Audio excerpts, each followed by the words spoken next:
Hello, everyone, and thank you for joining me for another restful episode of true, scary stories to help you fall asleep.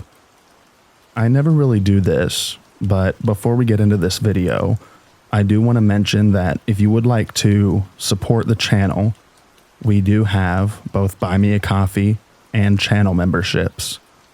Both of those links are in the description down below. Don't worry. You do not have to donate, and you will still get all of the content that I post on this channel. If you would like to, though, I would heavily appreciate it. It truly does help out the channel. So, with that aside, without further ado, lay back, relax, and enjoy these true, scary stories.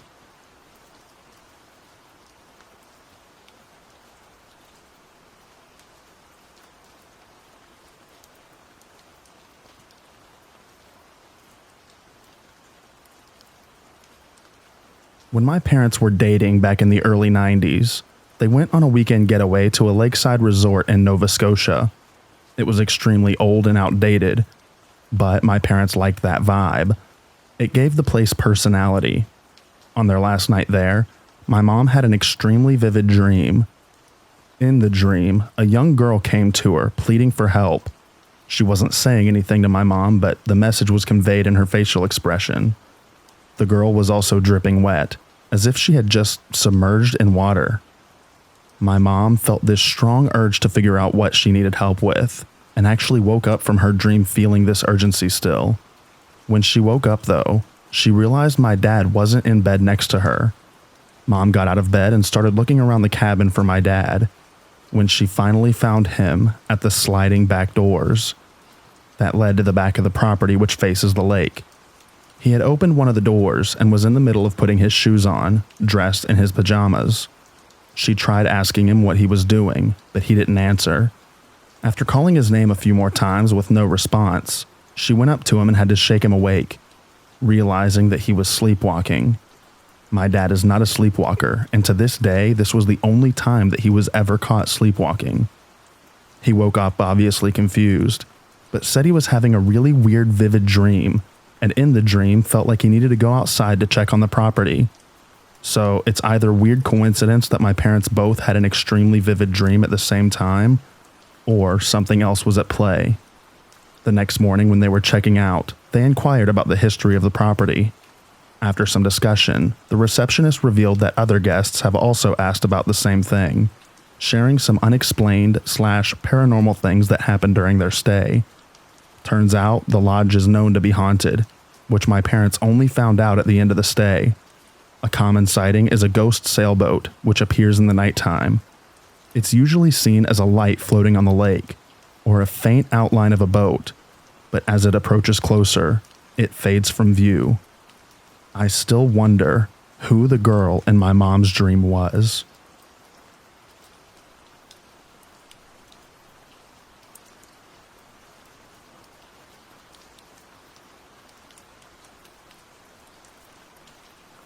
This story was told to me by my grandmother when I was a kid. I got a nasty scar on my knee from summer camp, so she told me the story of how she got a massive candy cane-shaped scar on her inner thigh. The year was 1944, and my grandmother was 16. She would walk to school and usually hop fences to shorten the trip. There was one fence that, if she could jump it, would certainly save her so much time. She tried, but she couldn't do it. She'd just have to hop the shorter fence to the left and walk all the way around the houses.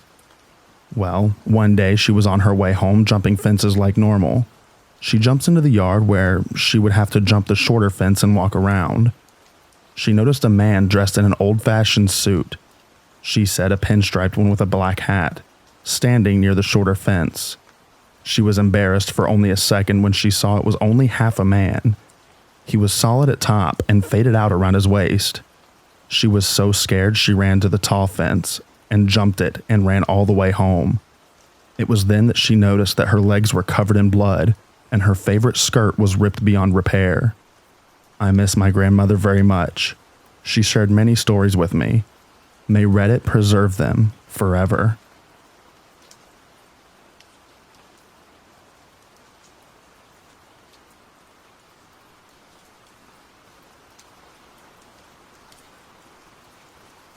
My best friend recently moved into a new house a few weeks ago. She has 3 kids. Her oldest is 5. It started out with him randomly bringing up that there is a ghost in his room. A little boy to be exact, and that he was going to punch him to protect all of us because he wasn't afraid of him. We thought he was just playing around because he watches a bunch of random scary videos on YouTube. We nipped it in the bud and made him only watch kids' YouTube from then on. But maybe like a week ago, my best friend was in the kitchen with my brother, her ex-husband. All of a sudden, they hear her name, Anna, and they just stared at each other before hearing, "Hey, Anna," again, and my brother searched everywhere.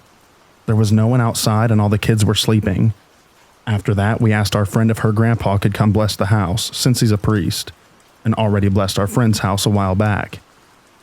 Now just tonight, my nephew was talking about how the ghost in his room was staring at him, and he has sharp teeth. And when his other aunt said to punch him this time, he said he was scared of him. So my question is, I don't know when our friend's grandpa will be able to come and bless the house. And in the meantime, what are some things we can do to protect ourselves and our babies?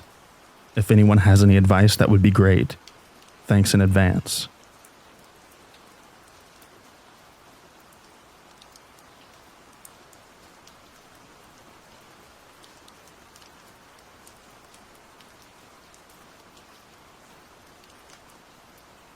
I've had a fair share of paranormal experiences and decided to unload more of them onto this subreddit.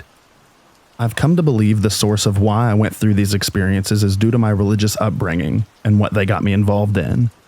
I do not believe in this faith anymore, but I was raised in the LDS Church, Mormon. Sorry to the defenders of this faith, but I don't care to debate about it. I served as an LDS missionary from 2014 to 2016 in Arizona and New Mexico. It was the craziest 2 years of my life. Prior to 2014, I did not believe in the paranormal, but this quickly changed.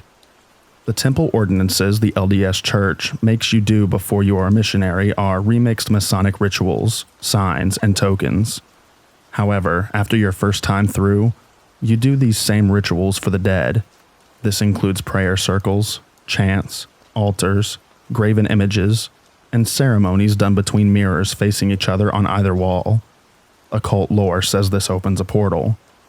While these activities are spun in a way with sunshine and rainbows, at their heart, they are occult practices, divinations, and necromancy. I believe this invited a lot of paranormal entities into my life. Many others in my mission field experienced the same. Many of my experiences occurred when I was stationed in Picture Rocks, Arizona, a small town named after the large number of ancient petroglyphs all around the area. Those serving there were housed in this old and creepy single-wide, manufactured home on the back end of a dirt lot. I remember first stepping into this manufactured home the day I got transferred there, and feeling this dark and awful feeling. I made a comment to the guy I was assigned with about how weird it feels, and he responded, "Ah, I was wondering if you were going to notice." My companion unloads on me within the first hour of knowing each other the things that go on in this manufactured home and in the town. First, he tells me, we go back home when it gets dark if we do not have an appointment. Bad things happen to missionaries there who wander around after sunset. Second, don't agitate the entity who dwells in the manufactured home. The place we lived at had a poltergeist and was notorious amongst other missionaries. Sometimes it was active, and sometimes it wasn't for months. However, I was being transferred here during an upswing in activity. Within the first week, I would get hit with the smells of sulfur in random pockets. Feelings of unease would come and go. Then my stuff started to go missing, only to reappear in strange places.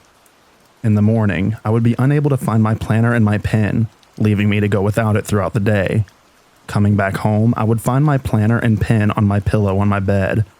I know it isn't my companion doing this, because we are always within sight of each other all throughout the day. Additionally, similar things happened to him that wasn't me taking his things. Doors would open and close on their own. Sitting in the cramped living room space studying in the morning, I watched the spring-loaded screen door through the window slowly open wide, with the handle depressed, and then furiously slam shut like someone kicked it. Another time I got up early before the sun was up, to take a shower for an early appointment. My companion was still asleep. After I get ready in the bathroom, I open the bathroom door only to find myself looking outside. The back door, directly across the narrow hallway from the bathroom, was wide open with the chain lock dangling. I get a horrible feeling of dread over me and walk into the bedroom to find my companion still asleep. Then the activity started to get more aggressive. When we went to sleep at night, we closed the bedroom door, locked it, and then had a 25-pound weight propped up against the door due to past experiences of other missionaries who served there. However, this entity didn't need to open the door to come in. We settled into our beds, situated on either side of the bedroom, and turned off the light. Not even 5 minutes lying in the darkness, we began to hear heavy footsteps coming from the living room on the other end of the single wide. The footsteps come down the narrow hallway to the other side of our bedroom door, and then straight into the room, stopping in between our beds, and then silence. I'm frozen in fear, imagining some horrible thing standing between us. My companion, in one fast lunge, turns on the light, revealing nothing there in the room but us. We both stayed up for a couple of hours, talking, trying to shake off the fear of what just occurred.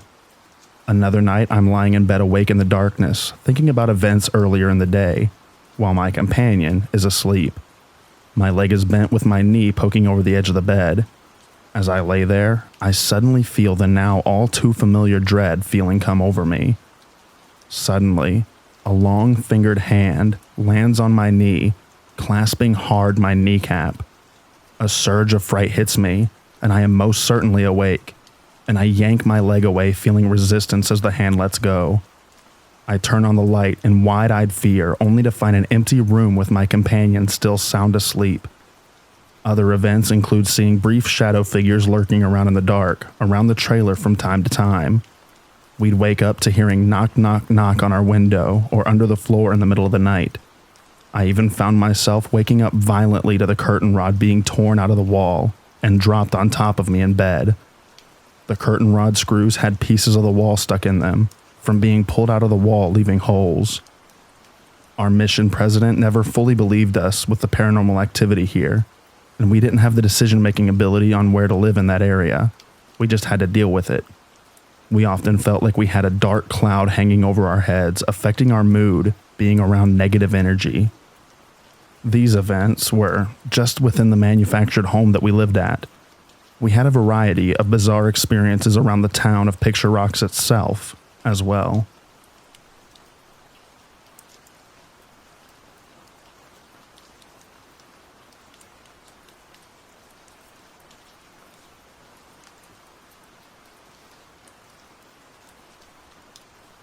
I'm not usually one to believe in the supernatural or ghostly, but I became more open to the idea after my first experience last year. First, I need to tell you a bit of backstory. My dad was a severe alcoholic and died in a car accident he caused by driving drunk. Even though he was addicted, he wasn't a bad person. Not once did he lay hands on me or my mother. He was a lovely father, although not as attentive as my mother wished. I do have some great childhood memories of us three together. He passed when I was 9 years old. I'm 23 today. We used to play harmless pranks on each other all the time. He hid behind doors and spooked me when I entered the room. I snuck down after bedtime and opened all the cabinet doors in the kitchen so he'd be confused in the morning, or we hid each other's things. It was this fun little game we played until he died. Around 3 years ago, I moved across country to pursue a career path that's insanely busy, so I've been at my mom's only twice the past years. I live alone, and the only other person who has a spare key to my apartment is my best friend, who was on vacation with her boyfriend. I came home one night from a dinner with coworkers when I noticed several cabinet doors were wide open. I was in a hurry before I left for dinner, so I thought I forgot to close them. I closed them and went to bed. The next morning, a few other doors were opened and some stuff laid on my kitchen counter. Nothing was broken or shattered, just some cups sitting nicely on the counter. Did I put them there? I just remember closing the doors and going to bed. I put the stuff back and went to work. A few days of nothing special happening went on. One night I had a dream. It wasn't quite a nightmare, but it was kinda eerie. I was a child again playing soccer with my dad in our garden. It was bright sunlight. I was laughing and getting chased by my dad. I heard my mom call out for me, and I yelled that I'm out here playing with dad. My mom came out the door and looked confused. She said no one's there, and when little me looked, no one was with me. I woke up several hours before my alarm. I turned my nightstand lamp on and looked around my bedroom. My door, which I close every night, was open. Not widely, just as much that someone could stick their head through. I didn't get much more sleep that night, and in the morning was looking for my keys. I usually put them on my hallway counter, right next to the entrance. But nope, no keys. I looked everywhere. I eventually found them next to the cabinet that I store my wine and hard liquors.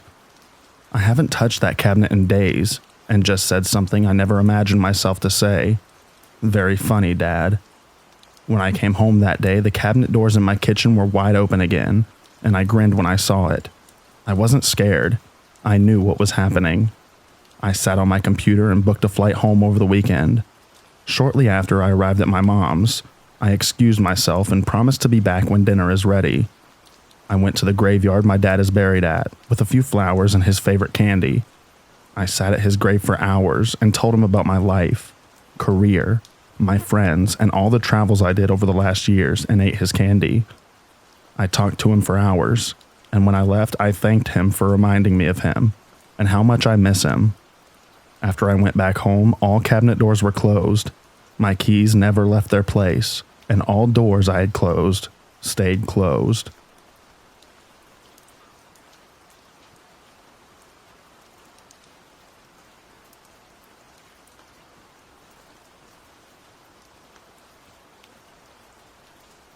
This is going to be a bit of a lengthy post, so bear with me. I live in an apartment in Pennsylvania. The building is over 100 years old, and it's right next to a funeral home. I've been here and never had any really strange experiences up until the last couple of weeks. I should also note that I have a child that lives with me half the time, and other half she's with her mom. One night while I was drifting off to sleep, I started feeling the onset of sleep paralysis. All my limbs were going stiff and starting to feel pinned down. Luckily, I was able to snap myself out of it by reaching for the closest thing to ground myself, which was my phone. I was able to sleep fine after that. Then, maybe a week later, my daughter is asleep in her room, which connects to my bedroom through a doorway that sits directly across from my bed. I woke up and saw the silhouette of a child standing against the wall next to the door frame for my daughter's room. It was just this black mass darker than the room with no face or distinguishable limbs or hair, and it just stood there like it was staring at me. Her door was still closed, and the figure was on the side that would be covered by the door if it were to open.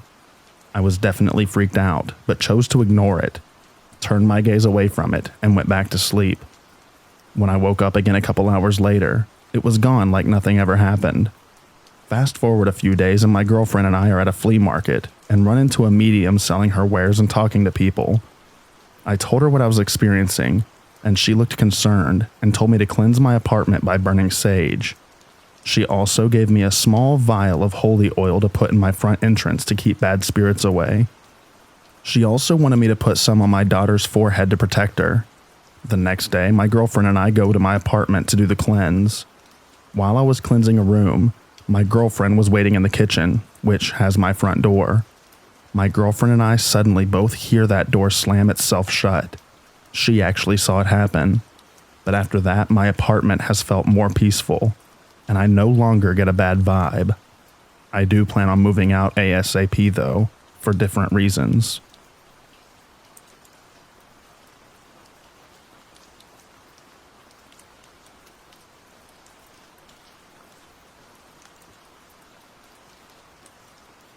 I can remember a lot from my earliest years, and visiting my aunt's house was always a very scary experience, as there was a spirit there that knew that I could see him. When I was very young, I would complain to my mother that when visiting my aunt, a scary, bloody man would come out of the shadows. I was way too young to watch scary movies, and after my first declaration of a sighting to my mother, I was utterly forbidden from such movies. Sometimes we would stay the weekend at that house with my aunt, and there were numerous times my mother would put her hand over my mouth to stop me from saying what I was seeing. It made me angry. I would call out to the bloody man that they won't let me say your name, and things would get broken. But I saw that made my aunt sad to lose her things. I asked the bloody man that I knew as Harold to stop breaking things because it made my aunt sad. He did.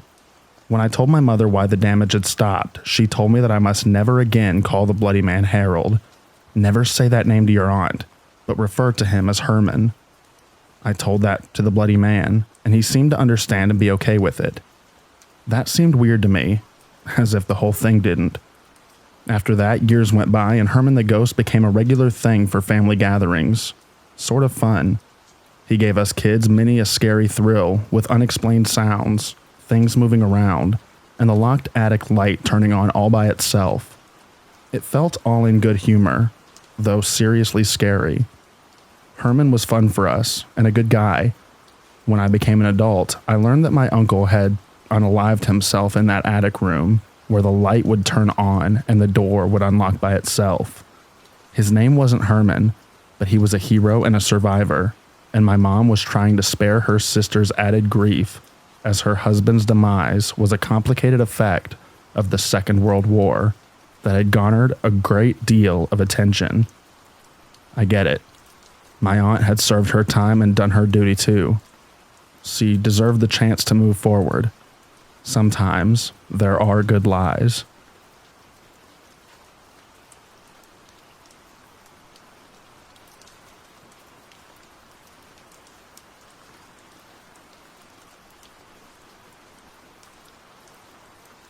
Around 2000, I was living in Hollister, California, with my dad, his dog, and mostly outdoor cats, in a somewhat rural area, in a neighborhood where each resident was on a 5-acre lot. After moving back from living in Knoxville, Tennessee with my mom, stepdad, and half-sister, I don't recall having prior paranormal experiences, and haven't had any remarkable experiences since. A very close friend of my mom and dad's during college, whom they still remain close to and talk often with, Bob, was very much into researching paranormal phenomena from people's experiences and also historical references. He was fascinated especially by my great-great-grandmother, Mary Hayes Chenoweth, and her documented abilities, especially in a book by Louisa Johnson Clay in 1914 titled The Spirit Dominant, A Life of Mary Hayes Chenoweth. During my 2-year period living with my dad again, Bob used to visit us often from Los Angeles, where he had moved to after college to work with the Merv Griffin Show as a producer, and would seek out some interesting guests involved in the supernatural in various capacities from time to time. Bob would describe amazing events and uncanny moments of how things intertwined amongst these guests in his personal life. I wish I could recall these spectacular stories, but that's for another time. Anyways, Bob would drive up from LA every 2 to 4 weeks and stay with my dad and I for a few days, and this went on until my dad met and married my stepmom in 2001. She ultimately moved into the house later that year. She had 2 adult children, and her son Kyle was 19, the same age as me at the time. He would stay at the house often for days at a time, and we got along well. There were 3 bedrooms, but they were all occupied. My dad's, mine, and my other half-sister from my dad's previous marriage. But she was only there on occasion and was 12 years younger than me. I was working 2 part-time jobs and preparing to move back to my mom's to resume university in late 2003 in Ithaca, New York. Kyle and I would each have our significant others and friends over on occasion, as our parents would travel frequently, and we were of the age where we'd party into the wee hours of the morning on occasion. Kyle was staying overnight several times a week, and we had grown relatively close over the couple of years. I don't recall specifically what day or month for the matter when my experience occurred, but it was nighttime, around midnight, and it was just Kyle and I in the house as our parents were out of town again. We hadn't had anyone else over that day or night, and just had a lazy day at home, and we were both heading to bed. Kyle slept on a camping mat and used a sleeping bag to sleep on the carpeted floor of the dining room on the opposite end of the house from our bedrooms. It was a typical quiet night in this sparsely populated neighborhood, aside from the wondrous sounds of nighttime nature, mostly insects. I do recall that this was not the rainy season, because then the frog's nighttime chorus would have muffled all other sounds during dusk to dawn. The neighborhood and part of the town where we lived was also very obscured from light pollution, fortunately, and thus quite dark. I closed my bedroom door as I had always done for as long as I can remember, and I read a little in a book I was reading and was getting tired, so I switched off the light on my nightstand beside my bed and proceeded to go to sleep on my back with my hands partially overlapping on my chest. Not too much time had passed, perhaps maybe 20 minutes or so, while attempting to drift off to sleep. For whatever reason, I suddenly heard very loud, deep breaths. I still had my eyes closed and wasn't asleep, and recall a childhood fear I had heard at one point regarding hearing breathing while in bed at night and thinking it's your own, and subsequently holding your breath, just to discover that the breathing sounds are still audible. This is exactly what occurred at this moment when I had heard these slow, deep rhythmic breaths, which sounded to me what I would imagine a man's heavy breathing to sound like.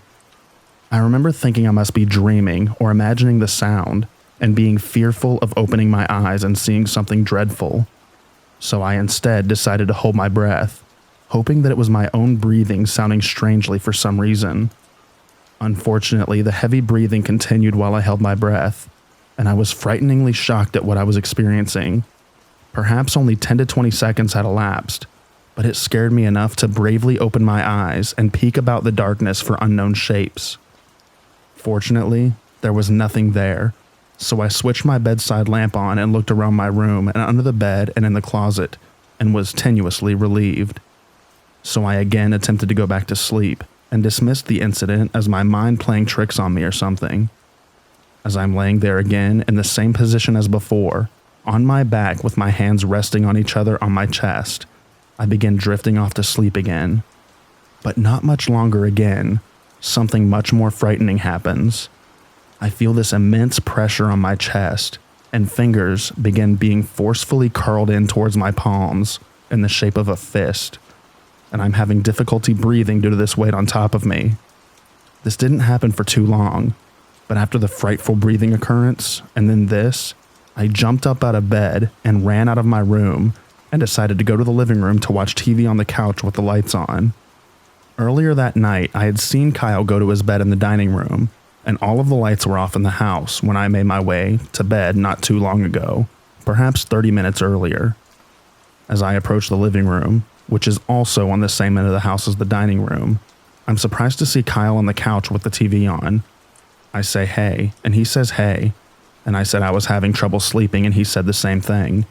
So I take a seat in the recliner chair, and we're watching something on TV, which I don't recall, but I do know it wasn't something scary.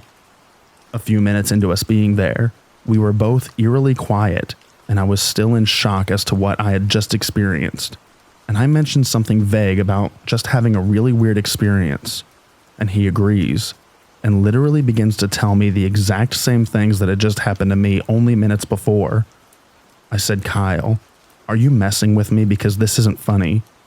And he looks at me confused, and we're both obviously agitated and frightened, and I explained that what he has just described happened exactly the same to me. We both sat silently in disbelief, and deduced that this seemed to happen simultaneously to us due to the timing of us both being in the living room, and he said he wasn't out there much sooner than I was. Still shaken by what had just occurred, we decided to watch something funny, though I don't recall if we found something on TV or chose a movie, but we just wanted to put this scary situation behind us and hope it would never happen again. As the hours passed, Kyle had moved to the carpeted floor in front of the coffee table, so I decided to move to the couch as we were both getting tired. Perhaps an hour or two later, we both awakened violently, breathlessly, and forcefully simultaneously, from our positions of lying down to setting up, gasping for breath and shaking our bodies as if to shake off the now familiar feeling of being compressed by a massive weight on our chests. The awakening of us was loudly audible, and we were both fearfully looking around, dazed and confused. Again, we both experienced the same weight and forceful involuntary clenching of our hands into fists. Ultimately, we proceed to calm down, and are just like, what the F is going on? We make small chit chat, and Kyle tells me about one of his friends, Rocco, who had been at our house numerous times when we had parties. Rocco is a very big dude, tall and linebacker body type, and doesn't scare easily according to Kyle, which is totally believable considering his size.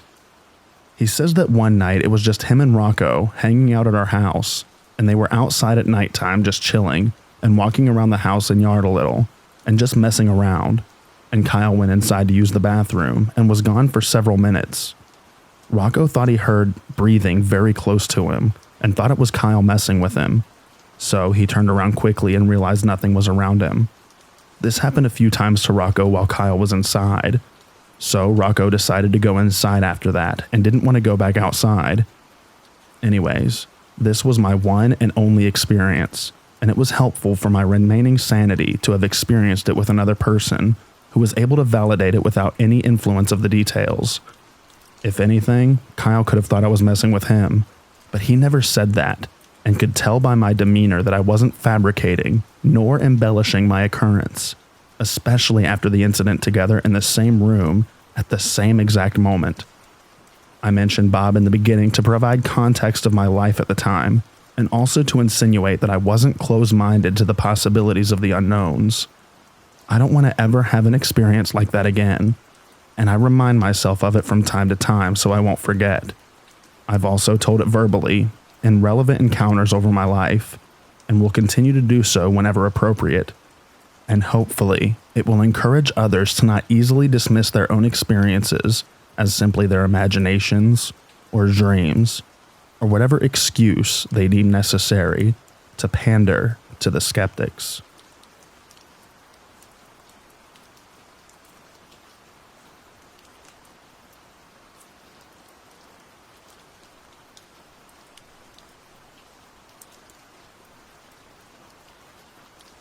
My parents live in a community in the desert of the southwestern United States. After graduating college, I spent some time living at their house, going through the misery of unemployment and applying for jobs. Being away from the city, their neighborhood can get really dark at night, especially when there's clouds or no moon. This neighborhood has had some issues with the paranormal. People have posted on the Facebook community page asking if anyone has had strange experiences, with the comments on the post blowing up with people sharing encounters. Dogs barking and growling at entities not visible in the house. Silverware and dishes going missing over time only to later find it mysteriously in their attic. Shadow figures, etc. One late night, I was alone at their house watching TV. My parents were gone on vacation back east. My parents have this odd cat who is the living definition of a scaredy cat. Even though it enjoys going outside, the cat won't go unless you're out there with it. If you go back inside, the cat will immediately be cowering in the windows, begging to let it in. As I was watching TV, the cat comes darting past my feet to the sliding glass door that opens to the backyard. She was in the low, sneaky position that cats get when they see something that they want to hunt/attack. She was frozen and fixated on something in the back corner of the yard. Out of curiosity of what the cat was seeing, I opened the sliding glass door and let it out. The cat immediately runs up to the bushes in the corner of the yard and stops still in the low, sneaky position. I walk outside wondering what in the world is going on. This was one of those dark nights without a moon in the sky, making it difficult to see anything except the outline of the bushes. Suddenly, an orb of bright yellow light flies out of the bushes about the size of a softball. The orb goes up and over the cinder block wall into the neighbor's yard. Both me and my cat jump out of fright. I run back inside, being filled with the familiar, dreaded feeling of being around something paranormal. Collecting my courage, I grab a flashlight and go back out to see if anything was there and to find the cat. I go back to the corner of my backyard and see nothing in the bushes where the orb came out of. I search the whole yard and can't find the cat, who is also too little to jump the cinder block walls. The whole time being outside again felt wrong, like I shouldn't be there. I went back inside and waited a couple hours until the cat showed up in the window, still in a state of panic. I knew I saw something with this experience, because it was this weird little cat who brought it to my attention. A few days later, my parents are back from their vacation, and I tell them my weird experience.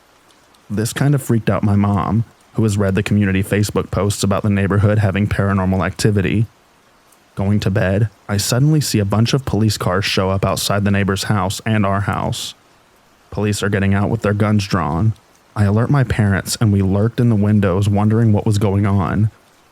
I see the next door neighbor girl outside talking to the police. Nothing really happened except the police searching our house. The next day, my dad calls our neighbor asking if everything was okay and if they could help. Apparently, their daughter is home alone while they were away. She was walking in the hallway when she sees this black, shadowy figure in the house at the end of the hallway. She screamed and ran for her phone and called the police.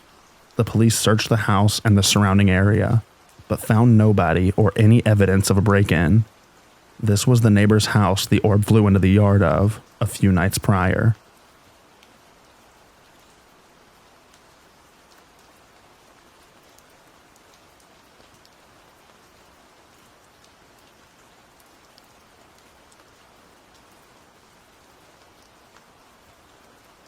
At the time, I was 15 and had a foster brother the same age.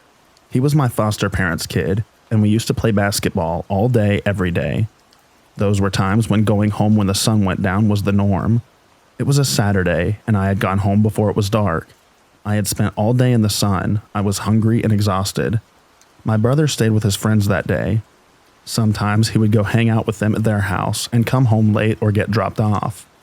On this particular night, his father passed by my room and told me my brother called and he was at the park waiting for me. His father seemed nonchalant as he said it. I figured he must have been waiting on me, so I get up and headed out the house. When I get to the park, there's no one at the basketball court. The basketball court was next to the street, so the lights helped a bit. I went deeper into the park looking for him, and birds would randomly fly from the grass and the ground and squawk, freaking me out a bit. I eventually started giving up when I got a bit creeped out. I started getting an eerie feeling being deep into the park and barely able to see. I was thinking to myself, someone or something can creep up on me and I won't be able to see it clearly. I eventually decided to walk on the road next to the park and give it one last shot. I decided it would be quickest if I just called his name out. I called his name out twice and nothing.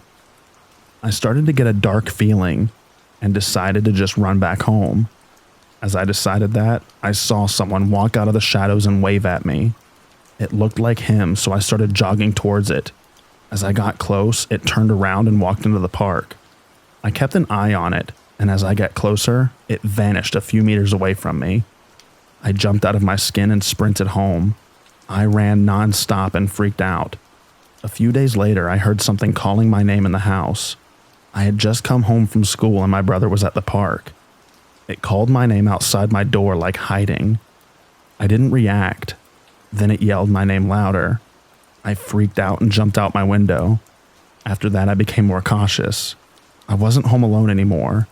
I would spend it at a friend's house until my parents got home from work. I told my brother about it and he was skeptical. I eventually got adopted and he stayed there alone. I'm currently 31 years old, and I was asking him and telling him about my experience.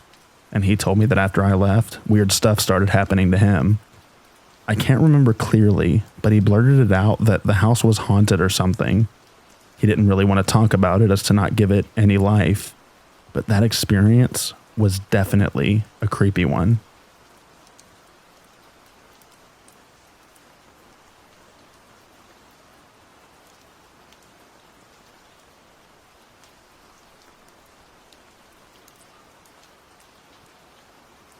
I worked for 2 years in an old house built in 1915 that has been converted into an office. This is in a historical town out west in the US that is a tourist destination. We call this the admin house, where around 12 people worked, which was for a larger company in the region. People's schedules were non-consistent, so you often found yourself alone in the house or with a few others. However, we didn't like being alone in the house due to it being haunted. I have the belief a spirit of a woman still dwells there. The CEO's office was the hot spot, and sometimes the basement too. Activity usually happened in the early morning or late afternoon when you were alone or only a few people were in the office. I would be working at my computer in the quiet admin house and hear a deep inhale and dramatic sigh of a woman coming from the CEO's office. Sometimes the sound of the chair being moved or papers shuffling would accompany the sighs. Knowing the CEO was not in the office, I'd get chills every time this happened. I'd get up and look in the office, finding nobody there. Sometimes papers would be scattered on the floor. Other employees started taking notice to these strange happenings. The HR lady once came up from the basement asking if anyone had just come down there. She heard the basement door open and close, then heard a woman giving out a big sigh. Getting up to look, she found nobody there. None of us went into the basement, who were there working at the time. Some of the more bizarre happenings was once, when I had come into the office alone on a Sunday to finish up a report due the following day. After a few minutes of logging into my computer, I started to hear opera music. However, the music sounded like it was being played on an old phonograph with the scratchy noises. I thought it was coming from outside and continued working. After a couple of minutes, the music stopped and then returned. I suddenly realized it was actually coming from the CEO's office. Weirded out, I get up and walk towards the office. As I'm approaching the office, the music is getting louder and I hear a woman sigh. Just as I hear the sigh, the music stops abruptly. I look into the office and it's empty. The CEO's computer is not even in the room since she took it home. One last encounter I will share was when it was just me and the CFO at the office. The CFO was coming out of the bathroom when she responds to someone calling her name from the CEO's office. The CFO goes into the CEO's office and then comes out with a freaked out look on her face. Nobody is there, but a woman audibly called out her name. It was just the two of us at the office. This experience both creeped us out enough to make us be done for the day and leave the house.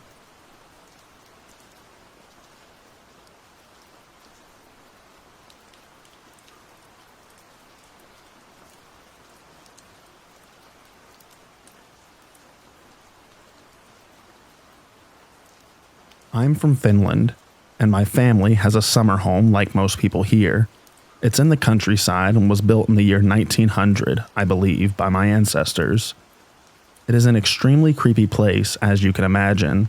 Old pictures everywhere. Many people have had a lot of weird experiences there.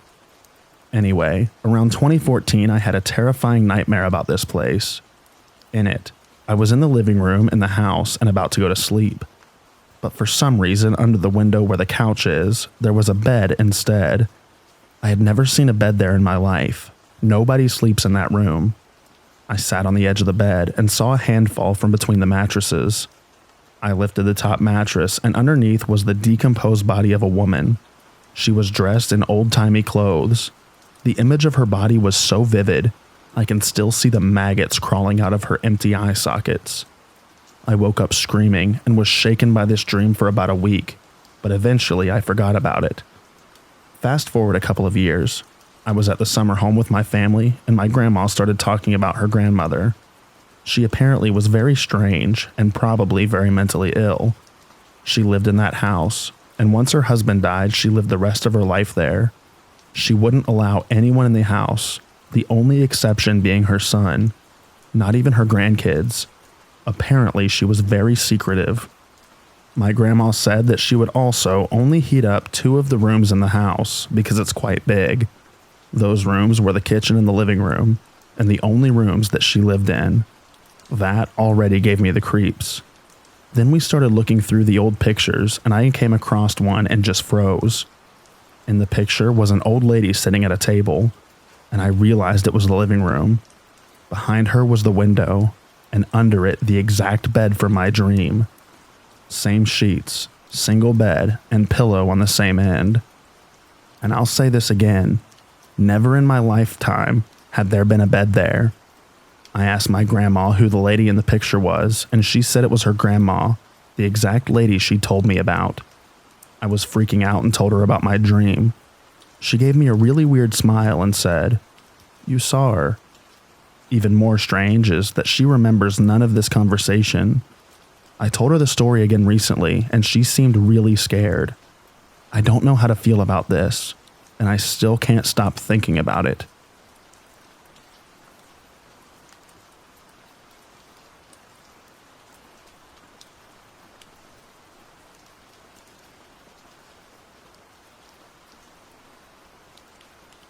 It was my 5th or 6th night staying alone in this cold, dark 70s prefab council flat, still getting used to the place. I decided to watch some scary YouTube videos to pass the time, but I couldn't shake off the feeling that something was off. Even Bella, the resident 17-year-old staffy, lying next to me and snoring loudly, couldn't ease my nerves. As I waited for an ad to load, I heard a muffled noise coming from the hallway, like someone was creeping around trying to be quiet.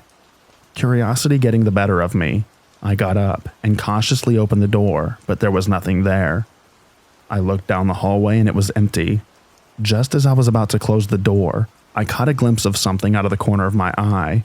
It was a short figure, dressed in robes like an old-fashioned monk, slowly making their way up the stairs towards me. I closed the door with a chill running all through my body and looked at Bella still fast asleep. I wanted to escape through the window and abandon my belongings, but being on the 2nd floor made that impossible. So I took a deep breath and opened the door again, hoping it was just my imagination. To my horror, the figure had cleared the darkness of the stairs and reached the little window at the top. In the dim light, I could now make out more details. He was old, with thick, greenish wrinkled skin, hunched over with a black pointed hood over his head. He looked sad and lost, scanning the floor as if searching for something. Feeling a sudden wave of fear wash over me, I closed the door again and fumbled for my phone, but it was off, and I couldn't understand why. It had always been reliable, but like any device in this building, it now regularly shuts itself down even when fully charged. Before my phone could boot up, I heard the footsteps again, still slow, but a bit louder now and closer.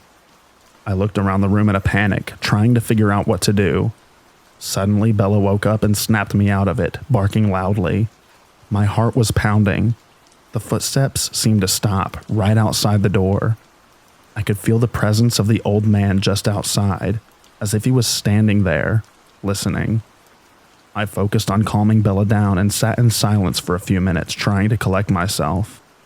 I didn't hear him leave, and nothing else happened that night.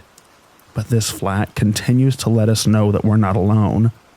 I've even caught similar hooded figures watching us from the hallway on my phone's camera, but nothing as clear and real as my first encounter that night.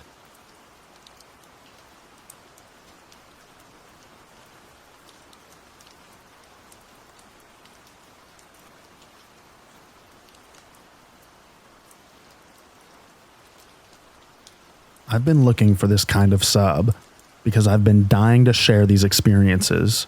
I'm an avid believer in the paranormal, but if I wasn't, this building would have done it for me. I used to work in a pretty standard pub, small English town, lots of local regulars, nothing out of the ordinary.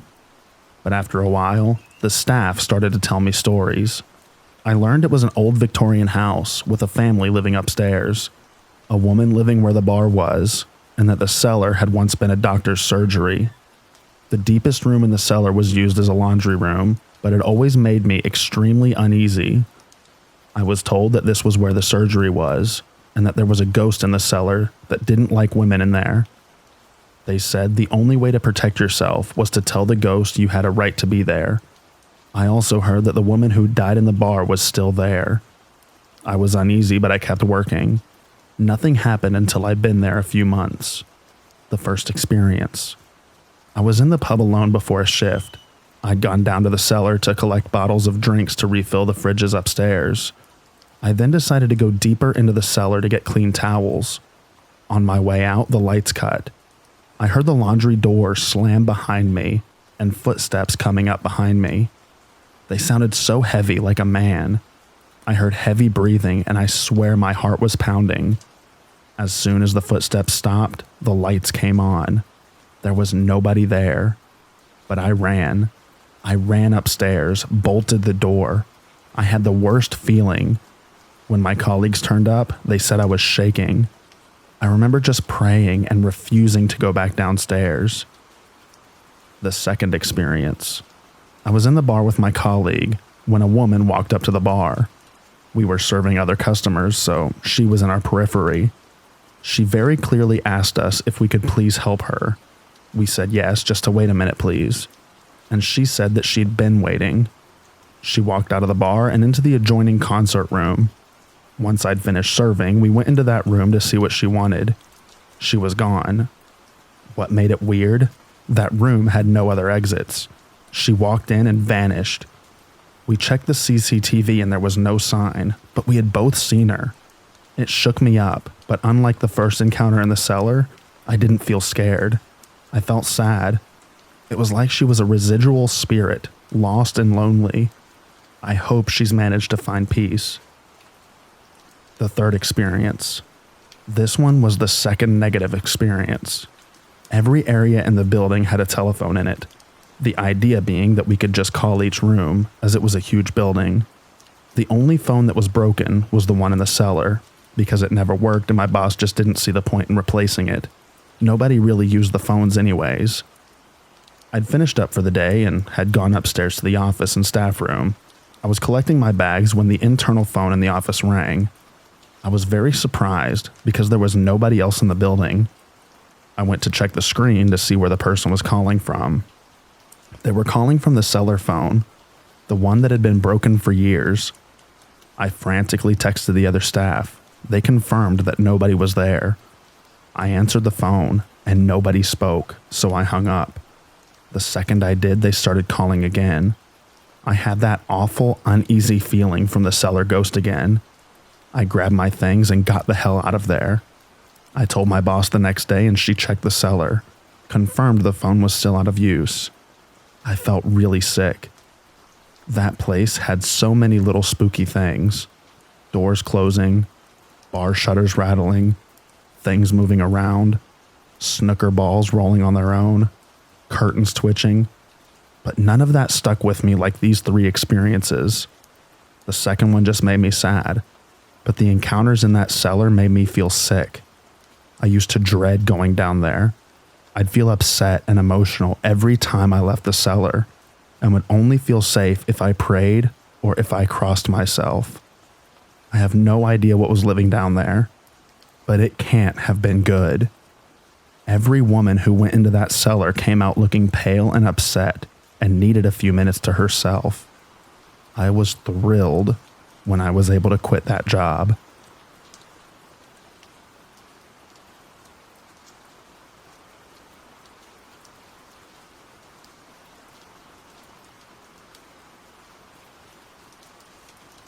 I work at a county jail.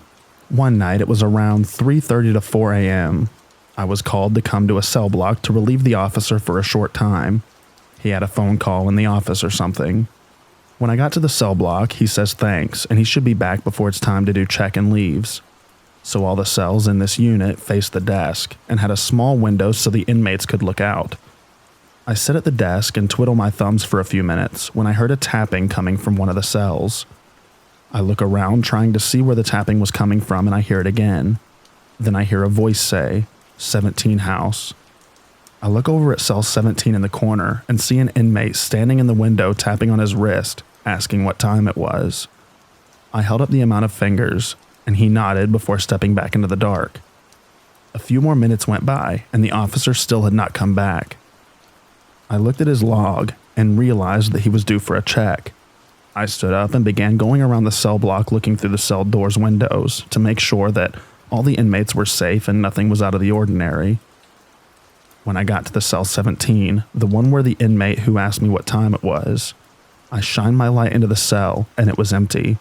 Like, completely empty. No inmate, no bedding or personal effects. Nothing. I double-checked that it was cell 17 and finished my check. When I got back to the desk, I pulled up the cell log that showed which inmates were in each cell, and 17 was empty.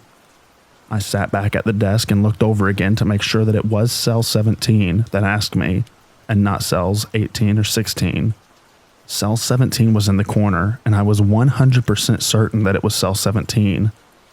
When the officer got back, I told him what happened. He thought that was strange, as cell 17 had been out of service for about 2 weeks due to having a broken toilet. When I left the cell block, I went to the sergeant's office to ask him to pull video of the incident, as I knew there was a camera that faced cell 17. Video showed me sitting at the desk. You can hear the tapping and the voice say 17 house, and me holding up my fingers to show the time, but no face appeared in the window.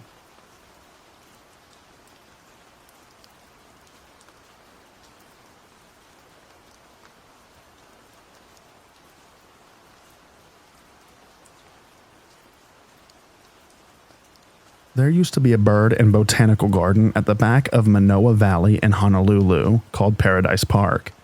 Parrots and flamingos and rare flowers. One of the groundsmen was a real character. He was short and stout and walked duck-footed in Wellingtons, continuously throughout the rainforest foliage wearing, always, an army tunic and a metal khaki-covered cap from World War II. He looked like that legendary Japanese soldier who didn't know that the war was over and hid in the jungle for 29 years. Mr. Ishii suffered a heart attack in the park one morning and was extracted from the undergrowth with some difficulty and conveyed to the hospital where he died. The office personnel had not heard of this tragedy, being sequestered high above the park. The administrator rushed down to where I was working in a state of astonishment. Mr. Ishii is up by the parking lot. He's wearing his boots and his cap and a hospital gown. The habit of many years persisted in Mr. Ishii, and he was still doing his rounds. The park closed long ago, but there are still sightings of a number of strange escapee exotic parrots up in the valley, and another strange bird, Mr. Ishii.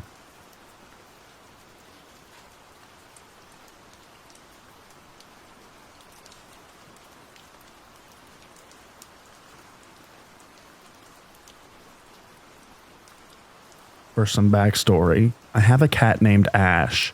She will pretty much follow me wherever I go. I often have my room door closed for privacy reasons, so if she wants in my room, she'll scratch at the bottom of the door to get my attention so that I let her in. Unlucky for me, I can be a pretty light sleeper when it comes to certain sounds, and scratching is one of them, so it's common for her to wake me up at night to let her in. My room is also pretty small, with the only hiding place being under the bed. On to the main story. One night at like 1 a.m., so it's pitch black, I heard her typical scratching at the door. So, still half asleep, begrudgingly get up to my door and open it. I vaguely see her shadow rush past me and felt the wind on my legs. I lay back down and I'm about to fall back asleep when I hear the scratching again. I'm a little annoyed because it's been around 2 minutes and she already wants out, but I know I just can't ignore her, because she'll just continue to scratch. I once again get up and open the door, but when I do, I see her sitting outside of my room. I freeze for a moment as my brain desperately tries to come up with an excuse for what just happened, and she runs past me into my room. I decided that maybe another cat ran into my room instead, so to calm my nerves, I close my door, turn on my light, and start looking for the other cat. I look under my bed with a flashlight, and I see only Ash. I tried to look for other places a cat could hide, but as I stated, the only one was under the bed. Eventually, I decided that I'm too tired for this, and I just go back to sleep.